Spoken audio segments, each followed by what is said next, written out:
We take this towel off. Pretty hot down here in Miami. It is hot. Are you ready for us? Ready to go. All right. We'll start first with Aaron Ladd. Go ahead, Aaron. Patrick, you just tweeted you have a love-hate relationship with the stadium down there in Miami. Describe that relationship for us.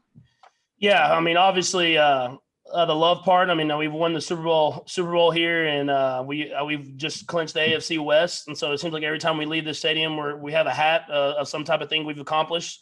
But then the hate part, I feel like I have half my interceptions, it seems like, at this stadium. So obviously, a little bit of a joke. I mean, whatever way we win football games, I love it. But at the same time, it's just ironic that it had to be at the stadium. Let's go next to Matt McMullen. Go ahead, Matt. Hey, Patrick. I want to ask you about the fourth down play. Can you walk us through that play? And also, what's it mean to you that coach trusts you to throw the ball in that situation? Yeah, I mean, it just comes with the experience of being in those situations before. He knows I'm going to make the right decision. If it's there, I'm going to take it. If not, I'm going to try to find a way to make it with my legs or give someone else a chance. And so we go through that stuff every single game, preparing for those situations. And I think that's why we execute at a high level when we get put in those situations. And that was the play that we had kind of went over in the meeting the night before that we would like to go in that situation, and it worked out well. Let's go next to Nate Taylor. Go ahead, Nate.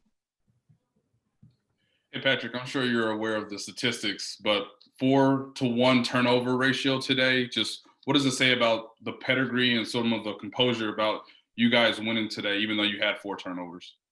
It says a lot about this football team in general. It talks about how it's not just an offense, it's not just a defense, it's not just special teams. We're a complete football team that finds ways to win in every single way. And you saw in that first half, I mean, it's 80-something degrees outside, and I'm putting the defense back on the field over and over again, and they're finding ways to get stops and keeping us in that ball game so the offense can get going. And so it just shows that we have a veteran group of guys that really understand that we just have to make sure that we keep each other accountable and keep playing for the guy next to you, and we can find ways to win football games. Let's go next to Vahe. Go ahead, Vahe. Hey, Patrick. Of course, you have times where you throw an interception or something goes wrong, but you've really rarely had like a series of things happen, kind of like it did in that first quarter. And I just wonder how you get angry. Do you get determined? What is it that kicks in? Because obviously you had something to shrug off there. Yeah, I mean, I think obviously you get angry. You don't want to turn the ball over and put your defense in that situation. At the same time, I have the ultimate confidence in the guys around me that we're going to keep battling and find ways to win football games. And kind of like I said, our defense kept us in the game. They kept getting stops whenever they were just on the field. It seemed like the entire first quarter. And then all of a sudden we were leading at halftime. And I feel like this team plays better when their back's up against the wall, and that's a good thing to have about a football team. Let's go next to Therese Paylor. Go ahead, Therese. Hey, Patrick, congrats on the win, man. Quick question for you. I know when you come off the field, you're focusing on getting your offense together, going over strategy with the coaches and your teammates. But I'm curious if you were able to watch any of Tua at all. What are your impressions of him so far in his career? And also kind of the competitiveness of the Dolphins as they kept fighting and staying in this game. Yeah, I mean, they're a well-coached football team. They have a lot of guys that love to compete, and they're going to fight until the very end. And you've seen that on film week after week. And so it's a good football team that'll probably be in the playoffs, and a team that will be a hard team to take out in the playoffs. And so for us, we just continue to get better and better. And then as far as with Tua, I think he's that I kind of talked about earlier this week, but that veteran mindset, you can see that when they were down in that game, he didn't try to force it. He just took what was there and moved the ball down the field and found a way to get the game close. And so he's going to continue to learn more and more, continue to get better and better. And it's a bright future for the Miami Dolphins. Just hopefully not too bright. We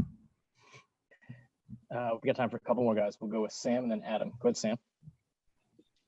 Hey, Patrick, it really seemed like the Dolphins had a concentration on Tyreek Hill today. And I know you've seen a lot of teams that have done that, but what were you seeing from their defense? And does it give you an extra sense of satisfaction when you still are able to beat a double team like you were on that 44-yard touchdown?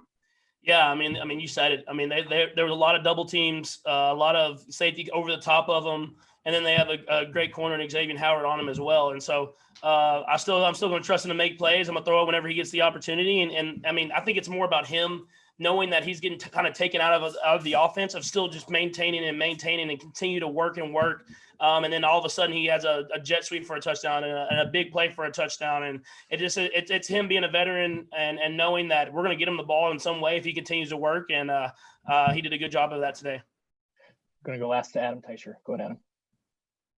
Hey, Patrick, you don't know anything but AFC West championships since you've been with the Chiefs, but it hasn't always been that way in their history. You take a minute, understanding you have bigger goals. You take a minute to appreciate this championship and what you guys have accomplished the last couple of years? 100%. I mean, I've been lucky enough to be brought into an organization that's been able to win the AFC West every year I've been here, but I still appreciate it every single time. I mean, these things don't come easy. You have to battle every single offseason. You have to battle every training camp. During the season, you go through adversity. So you have to really appreciate winning the AFC West.